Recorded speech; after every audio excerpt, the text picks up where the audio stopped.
I think I screwed up this year. You know, my new year, I was making a resolution that I wanted to save more money, and I thought it was a thing where you could get free gluten.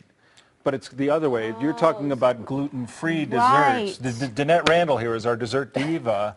I thought it was free gluten, and I was thinking, I mean, I've seen gluten at half price. I've seen it at half price, too. Yeah, but free gluten. Some people, well, Man. I'm here to give you the gluten-free. Now, we're not making a crisp. We're making a cobbler. A cobbler, which is completely different than a crisp. Does it say crisp? No. Oh, okay. But I'm just saying there are crisps and cobblers, and there's a big difference. You can make the gluten-free crisp. Crisp is technically with oatmeal. And there's a lot of gluten-free oatmeals. You can buy steel-cut oats. Right. But that's a whole other recipe. That's a whole nother, but let's do this one. And I'm here to give you this one. And this is also low-fat. I've cut, you know, compared to a typical cobbler recipe, I've cut the fat. So this is a low-fat, gluten-free pear cobbler. I cut the sugar in half. Come on, goodness. The milk. I'm here to help. You I'm are. Here, 2011, I'm all about... You're going to be helpful this year. I'm going to be doing desserts It's going to be a radical galore. shift for It's you. going to be... Stop it. I do healthy desserts. Yes, you do. I'm going to start doing, you know, dessert PSAs. Public service announcements. Yes. Okay. I mean, if Woodsy Owl can do it, then... Woodsy and Smokey. This chick can do it. You'll be an animated person That's before all right. you know it. That's all right. Okay, 350 degrees. Right. Now what I have here is a tablespoon and a half of butter. It's a very well-buttered pie plate here. It's melted on the bottom, and that's just going to help with the batter and the pears. It's going to rise up. It's going to be delicious. That's all we're using in the whole dish, okay? Okay. All the fat. So I've got half a cup of brown sugar. Right. Now I've got a quarter cup plus 2 tablespoons of gluten-free rice flour. Rice flour. Are there other types of flour? Yep, there's different types of gluten-free flours that you can use. A lot of people actually don't like to bake with rice flour. Sometimes it's a little bit tricky to bake with. They kind of expand. And well, for this kind of dessert, I do. It's a lot less expensive. You can go out and you can find it even not just at the health food and organic stores. You can also find it at King Soopers, Safeway. So you can, you know, it works well for this type of recipe. Well, so we'll see. Well, we'll see. That's exactly right. Well, so thank you, Tom. So I've got we're all pulling for you. A tablespoon of baking powder. Okay.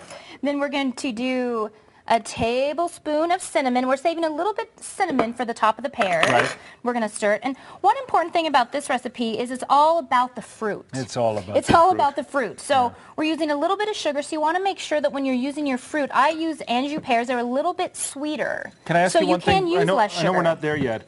But when you are... That's the name of a movie. Are we there yet? We're not, I know. Oh, okay. But when we're making something like a cobbler, do you want something just short of ripe because you are going to cook it, or do you want something that's fully ripe, like as far as I go a little bit short. Yeah, so a little bit short. Firm. Correct. And like I said, with the Anjou, they're a little bit sweeter, so that's okay. And it bakes up really nice with the topping on top of the batter. It rises up over it, and you take a little bite of it, and I'm telling you, you don't need gluten. No, I was going to say the gluten is not missed. So what I have here is half a cup of, now this is lactaid fat-free milk. Okay. You can do the 1% milk or fat-free milk, but it works just perfectly. Well, does it change? I know for a lot of people that we're talking about health there, but are you also talking about flavor difference? Do you miss the milk? No, I do not.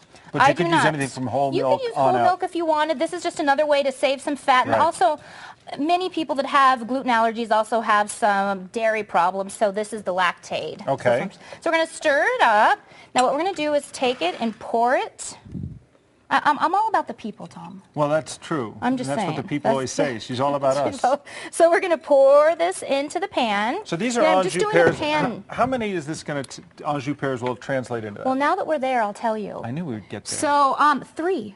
Three average Anjou. 3 average Anjou pears. So all I have to do is slice them, and I always, with any of my fruit desserts, I don't go on the thin side. I go, what do you think, about an inch? That's pretty thin, but you also do skin on. I leave the skin on. Now all we're going to do is arrange these over the top. Now I'm telling you, it's a little bit brown, the batter, which is sometimes unusual for the cobbler, but it's the cinnamon, and it's very thin, but don't let that, let that worry you. Oh, it's not. Oh, thank you. You're a big help. So we're going to spread this all around. It's like the hokey pokey. You spread it all around. That's exactly right. I was thinking that. You read my mind.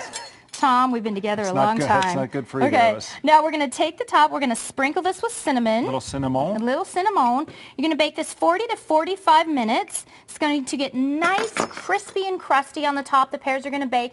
You're going to take it out, and of course you can eat this at warm or room temperature. I've also done just a little bit of whipped cream, and what I have is a little bit of whipped cream with some agave nectar if you don't want to put more sugar in. Or you could do a fat-free vanilla yogurt that's gluten-free, which Edie's Gourmet has a nice one. So the options are endless. Be delicious as always, and you can get the recipe right on our website at kwgn.com. Click on News, and then Dessert Diva, and it's right there for you. Thanks, Danette. Thanks, Tom. Get a taste test in a minute. Yep.